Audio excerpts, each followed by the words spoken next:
Waziri wa mambo ya nje wa Israel amewasili katika eneo la Somaliland, hatua inayotajwa kuwa ya kihistoria na ya kwanza kufanyika tangu Israel ilipotangaza kulitambua rasmi eneo hilo kama taifa huru.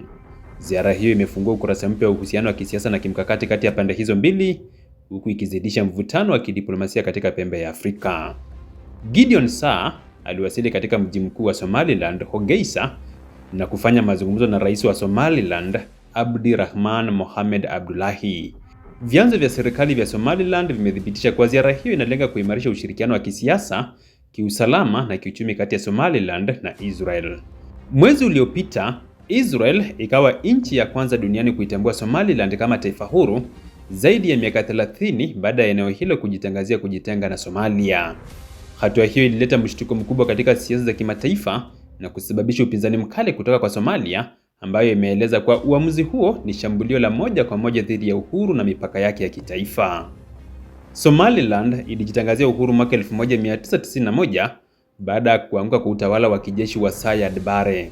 Tangu wakati huo, eneo hilo limejenga taasisi zake za serikali, kufanya chaguzi na kudumisha kiwango cha utulivu wa kisiasa ikilinganishwa na maeneo mengine ya Somalia, ingawa halijatambulishwa rasmi na jumuiya ya kimataifa. Uamuzi wa Israel kuitambua rasmi Somalia ulipingwa vikali na mataifa kadhaa na mashirika ya kimataifa. Baraza la Usalama la Umoja wa Mataifa liliitishwa kwa dharura kujadili swala hilo, huku nchi kama China, Uturuki na Umoja wa Afrika zikisisitiza kuheshimiwa kwa mamlaka ya Somalia. Umoja wa Ulaya nao ulisisitiza kuwa mipaka ya Somalia inapaswa kubaki kama ilivyo. Kwa upande mwingine, Marekani ilitetea Israel ikisema kwa upinzani dhidi ya uamuzi huo unaonyesha viwango viwili vya haki katika siasa za kimataifa, hasa kuhusu haki ya kujitawala. Serikali ya Israel imesisitiza kuwa Somaliland imekuwepo kama dola inayofanya kazi kikamilifu kwa zaidi ya miongo mitatu, na kwamba uamuzi wa kuitambua ni wa hiari ya Israel kama taifa huru katika mahusiano ya kidiplomasia. Rais wa Somaliland ametangaza kuwa nchi yake iko tayari kujiunga na mkataba wa Abraham, makubaliano yaliyoanzishwa mwaka 2020 chini ya utawala wa rais wa Marekani Donald Trump, ambayo yalifungua mlango wa uhusiano wa kidiplomasia kati ya Israel na baadhi ya mataifa ya Kiarabu. Israel imeahidi kushirikiana na Somaliland katika sekta za kilimo, afya, teknolojia na uchumi, hatua inayotarajiwa kuimarisha nafasi ya Somaliland kimataifa na kuongeza mvuto wake kwa wawekezaji.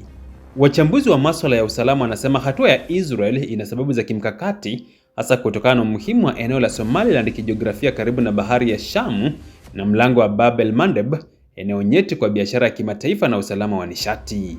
Israel inaonekana kutafuta washirika wapya katika ukanda huo kwa ajili ya maslahi ya kiusalama na kudhibiti ushawishi wa makundi yenye uhusiano na Iran katika eneo la Mashariki ya Kati na Afrika Mashariki.